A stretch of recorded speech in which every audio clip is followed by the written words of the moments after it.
అనారోగ్యంతో కన్నుమూసిన సిపిఎం జాతీయ ప్రధాన కార్యదర్శి సీతారాం ఏచూరికి కాంగ్రెస్ అగ్రనేతలు నివాళులర్పించారు. పార్టీ అగ్రనేత సోనియా గాంధీ, చిదంబరం, జయరాం రమేష్, కపిల్ సిబల్ ఏచూరి పార్థివ దేహానికి నివాళులర్పించారు. తర్వాత ఏచూరి భార్య, కూతురిని సోనియా పరామర్శించారు. ఏచూరి మరణం తీరని లోటన్నారు నేతలు. మధ్యాహ్నం 3 గంటలకు సీతారాం భౌతిక కాయాన్ని ఎయిమ్స్ కి అందజేస్తామన్నారు కుటుంబ సభ్యులు.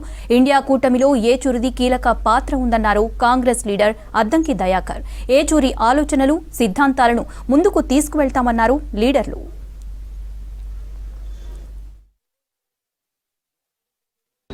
Very few people in this country, especially politicians, most of them think about themselves, right? Are in parties that think about themselves when they will come to power, when they will get the benefits of power, when they become ministers, when they'll get positions.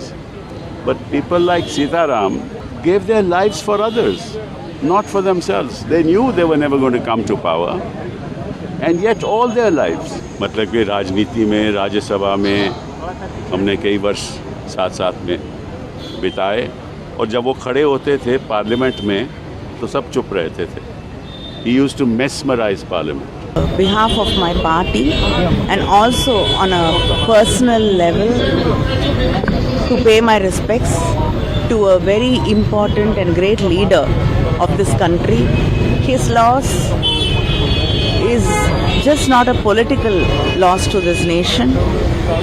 He was a thinker, a writer, a philosopher, and also a great inspiration to the next generation of politicians, because his life was about holding on to his ideology and never giving up on it at any cost. And beyond that, he also loved people. Whatever differences they had politically, he was one per leader everybody loved and respected, and he respected people with completely a different spectrum of ideas. ఈ సమయంలో మరణించడం చాలా బాధాకరమైన విషయం. ముఖ్యంగా దేశ రాజకీయ పరిస్థితులు, ఇతర పరిపాలనా విధానాల రీత్యా చూస్తే కమ్యూనిస్టుల అవసరం దేశానికి చాలా ఎక్కువగా ఉన్న సమయం ఇది. కానీ దురదృష్టవశాత్తు ఏనాటి కంటే కూడా కమ్యూనిస్టులు చాలా బలహీనంగా ఉన్న సమయం కూడా ఇదే. ఇట్లాంటి పరిస్థితుల్లో రాబోయే 24వ పార్టీ మహాసభలో ఏదైతే మద్రాసులో జరగబోతోందో 2025 ఏప్రిల్లో, ఆ మహాసభలో ఈ పరిస్థితుల గురించి చర్చించడానికి, తగిన ప్రత్యామ్నాయ విధానాలు రూపొందించడానికి ప్రయత్నం సాగుతున్న తరుణంలో దానికి నాయకత్వం వహించి తీర్మానాలు కానీ రిపోర్టులు కానీ తయారు చేయాల్సిన కీలకమైన ప్రధాన కార్యదర్శి బాధ్యతలో ఉన్న సీతారాం గారు మరణించడం పార్టీకి చాలా పెద్ద దెబ్బగా భావిస్తున్నాం.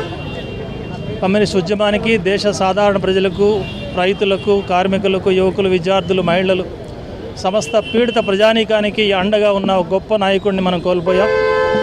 ఆయన ఒక వ్యక్తి కాదు, ఒక శక్తిలాగా విద్యార్థి దశ నుంచే చనిపోయే వరకు కూడా ఈ దేశంలో సమసమాజం రావాలి, దోపిడీ లేనటువంటి సమాజం రావాలని చెప్పి పీడిత ప్రజల తరఫున అనేక ఉద్యమాలు, పోరాటాలు సాగించినటువంటి గొప్ప నాయకుడు, గొప్ప మేధావి, మరి విద్యావంతుడు.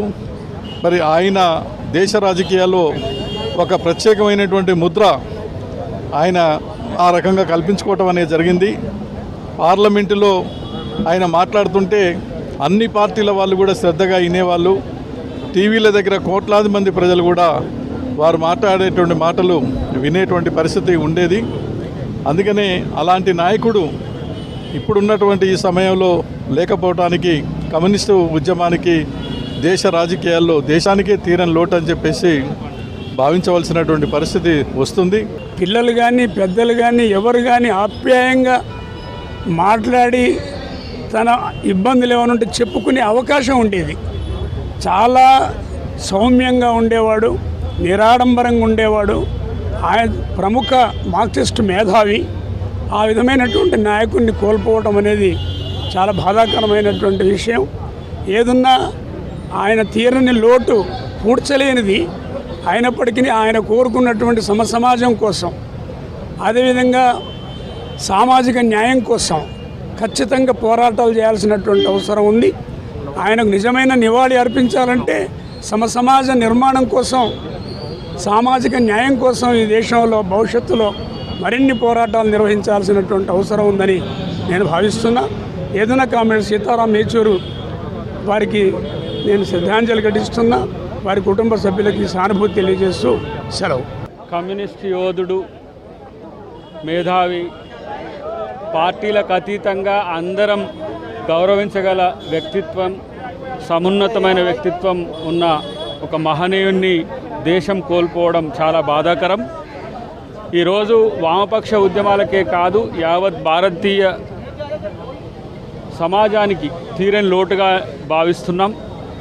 ప్రత్యేకించి ఇండియా కూటమికి తాను ఇచ్చిన సహకారమే కాకుండా తెలుగువాడుగా తెలుగువారందరి యొక్క ఖ్యాతిని ప్రపంచవ్యాప్తంగా తీసుకుపోయిన వ్యక్తి మన మధ్యన లేకపోవడం తీరని లోటు. అయినప్పటికీ కూడా ఆయన ఆలోచనలు, ఆయన యొక్క స్ఫూర్తిని తీసుకుపోయి ముందుకు పోయే ఒక పరిస్థితి ఉంటుంది. దేశంలో భారతదేశాన్ని మరో కోణం నుంచి ఆవిష్కరించిన ఒక మహనీయుడు. తన జీవితం మరింత పెరిగి ఉంటే భారత జాతికి చాలా మేలు జరిగేది.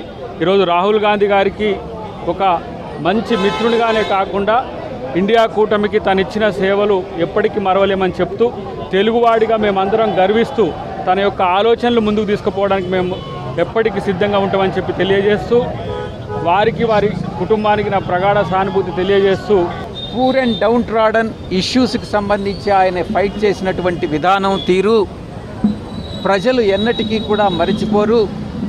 ప్రతి ఒక్కరిని కూడా భారతదేశంలో అది ఇన్స్పైర్ చేస్తుంది అన్నటువంటి విషయంలో ఎటువంటి సందేహం లేదని నేను చెప్తా ఉన్నాను.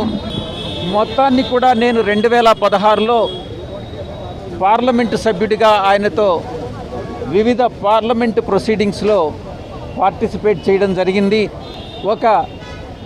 ఆయన తెలుగు రాష్ట్రం నుంచి, గోదావరి జిల్లాల నుంచి ఆయన మూలాలు ఉన్న నేపథ్యంలో ఆయన చెన్నైకి మైగ్రేట్ అయ్యి పేరెంట్స్ అక్కడ విద్యాభ్యాసం చేసుకుని ఢిల్లీకి షిఫ్ట్ అయ్యి ఆయన దేశానికి చేసినటువంటి సేవలు ఎన్నటికీ కూడా మరచిపోము.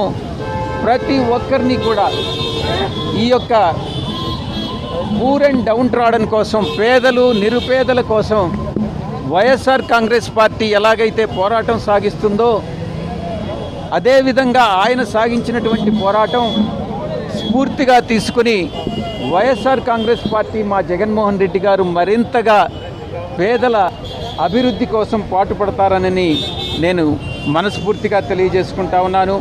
ఆయన ఇన్సైట్ కానీ, పాలసీ మీద ఇన్సైట్ కానీ నిజంగా ఆయన నిలబడినటువంటి తీరు ముఖ్యంగా పేదల కోసం నిజంగా ఎన్నటికీ మర్చిపోలేము. వైఎస్ఆర్ కాంగ్రెస్ పార్టీని మాత్రమే కాదు, ప్రతి ఒక్కరిని కూడా, ప్రతి భారతీయుడిని కూడా అది ఇన్స్పైర్ చేస్తుంది.